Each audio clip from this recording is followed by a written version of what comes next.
Welcome to double seven media. నేను మీ ఆదినారాయణ. కూటమి ప్రభుత్వం అధికారంలోకి వస్తే విద్యుత్ ఛార్జీలు పెంచబోమని గతంలో ఎన్నికల సమయంలో ప్రస్తుత ముఖ్యమంత్రి నారా చంద్రబాబు నాయుడు గారు ప్రజలకు హామీ ఇచ్చారు.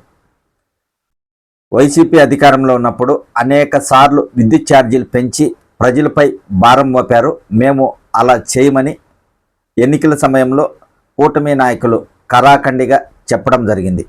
కానీ ఆ మాట మర్చిపోయారేమో. ప్రస్తుతం అయితే విద్యుత్ ఛార్జీలు పెంచడానికి కూటమి ప్రభుత్వం శ్రీకారం చుట్టింది. విద్యుత్ ఛార్జీలు పెంచబోతున్నారనే విషయంపై సాక్షి ప్రత్యేక కథనం రాయడం జరిగింది. దాని సారాంశం ఒకసారి చూద్దాం. బాధుడే బాధుడు. ఇప్పుడు 9,000 కోట్లు రాష్ట్ర ప్రజలపై భారీగా విద్యుత్ ఛార్జీల భారం మోపుతున్న చంద్రబాబు.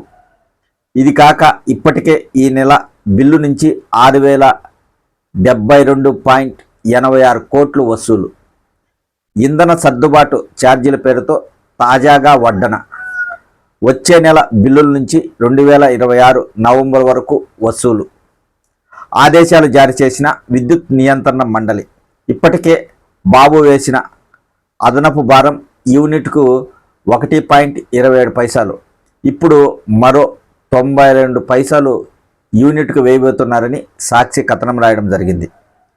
కూటమి ప్రభుత్వం వచ్చాక 5 నెలల్లో వేసిన మొత్తం భారం 15,485.36 కోట్లు. ఎన్నికలకు ముందు విద్యుత్ ఛార్జీలు పెంచబోవని బాబు గగ్గోలు. అధికారంలోకి వస్తే ఛార్జీలు తగ్గిస్తానని హామీ ఇచ్చిన చంద్రబాబు నాయుడు గారు వినియోగదారులే కరెంటు అమ్మేలా చేస్తారంటూ ప్రగల్భాలు.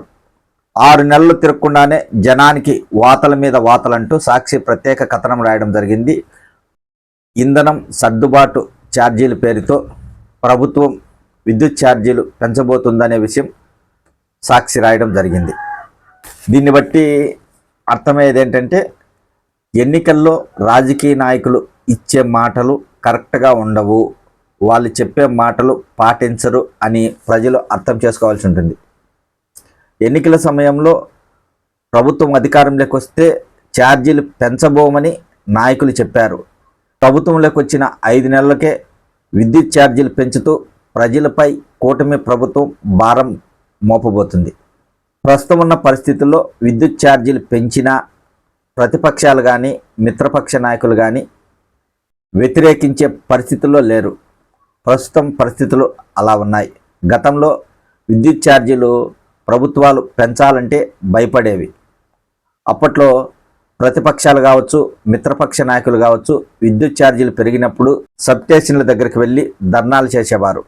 ప్రభుత్వాన్ని పెంచకుండా నిలిపివేయాలని కోరేవారు. ఇప్పుడు అలాంటి పరిస్థితులు లేవు. ప్రజలైతే నాయకులు మాట తప్పి మాపై విద్యుత్ భారం మోపారని భావించాల్సి ఉంటుంది తప్ప ఇంతకు మించి ఏం చేసేదేముండదు. ప్రస్తుత పరిస్థితుల్లో కూటమి ప్రభుత్వం 164 సీట్లతో అధికారంలో ఉంది. వైఎస్ఆర్సీపీకి ప్రతిపక్ష హోదా కూడా లేదు. ఆ నాయకులు కూడా ప్రభుత్వాన్ని పెద్దగా ప్రశ్నించే స్థితిలో లేరు. కాబట్టి విద్యుత్ ఛార్జీలు పెరిగినా ప్రజలు సర్దుకుపోవాల్సిందే తప్ప చేసేది ఏమీ లేదు.